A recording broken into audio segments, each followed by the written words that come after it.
ordinary or restful experience can sometimes be perfectly stable and still, which is completely natural, but other times show us a dynamic side. Dynamic is the Greek adjective that means related to movement, change, and the underlying forces and energies that could produce movement and change. So I like that word dynamic, so it covers a wide range in its definition. So we can, within ordinary or restful experience, distinguish a static aspect and a dynamic aspect. And we're particularly interested in the dynamic aspect. Not that that's better than the static, but when it appears, it's something that we can choose to work with.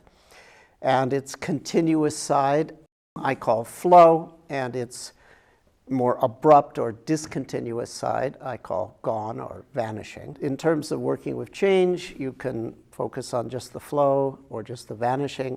But if there happens to be vanishings within the flows, the bursts of flows arise and then noticeably subside, you could sort of combine those two.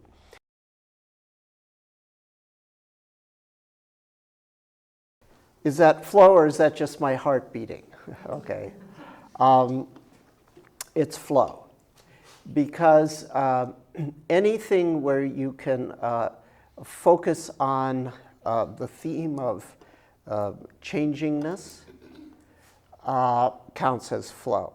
So things that have vibratory or pulsatory qualities, whatever their source may be, definitely count as flow. A lot of the subtle vibratory flow that people report through their body is, in fact, the pulse.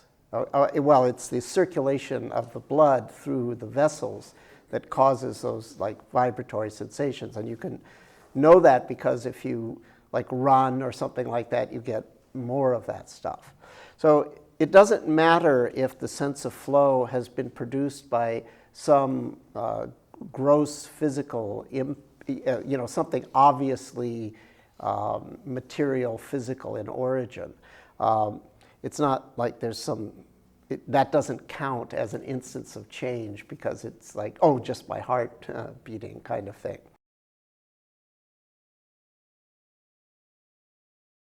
There is a wide range of flavors of flow, but basically there's various frequencies that I call generically vibratory, but people talk about,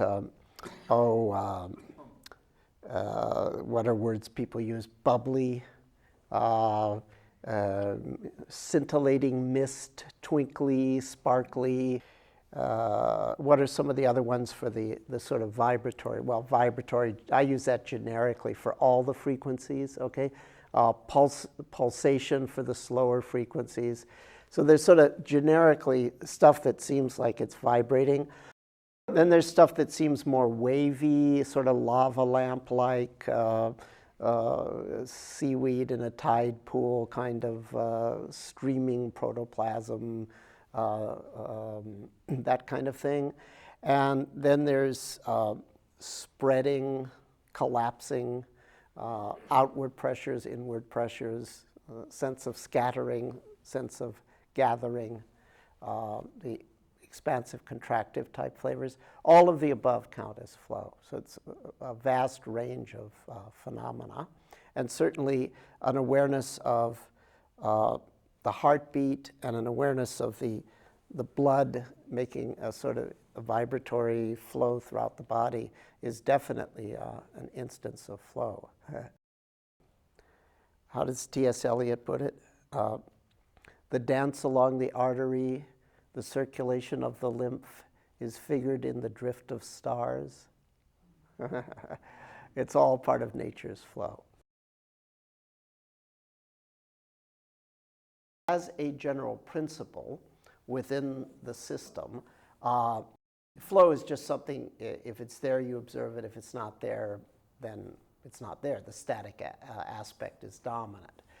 Now, that's not to say that there's some cosmic meditative rule that you're not allowed to do practices that intentionally create or manipulate flow. That's not the case at all.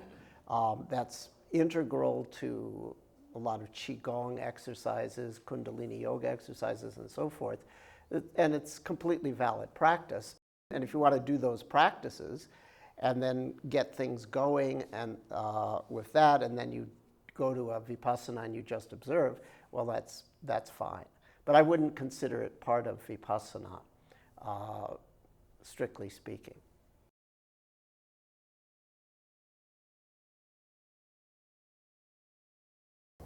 Yes, with time and practice, the resolution can be so great that there's always flow everywhere. Having said that, though, that's very dangerous. It's things like that statement that are one of the reasons I'm a bad meditation teacher, because I say something like that. The Buddha said, say only what is true and useful. What I just said is true. It's arguable whether it's useful. Because it could be useful. Well, let's make the case it's useful. Obviously, I must have thought it's in some sense useful. I wouldn't say it at all. It's useful because it can inspire people and give people a goal to work towards. It's not useful, and in fact extremely harmful statement if it sets up in that person a need to have that kind of resolution and a sense of failure and frustration when you don't.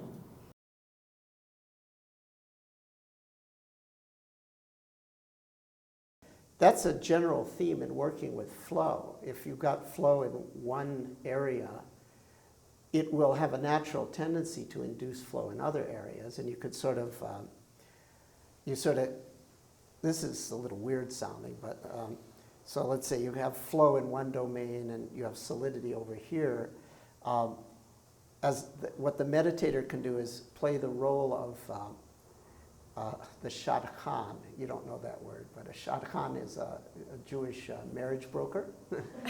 You sort of get the flow part and introduce the flow part to the solid part, and then you don't need to do anything more. Right. They just have a party. Yeah, that's right. And the flow then tends to induce into the solid part, which is what it sounds like what you were doing. Mm-hmm. That's a little bit of an esoteric strategy, but if you interactively guide a person, they can often do that. Can be a little harder to reproduce on your own.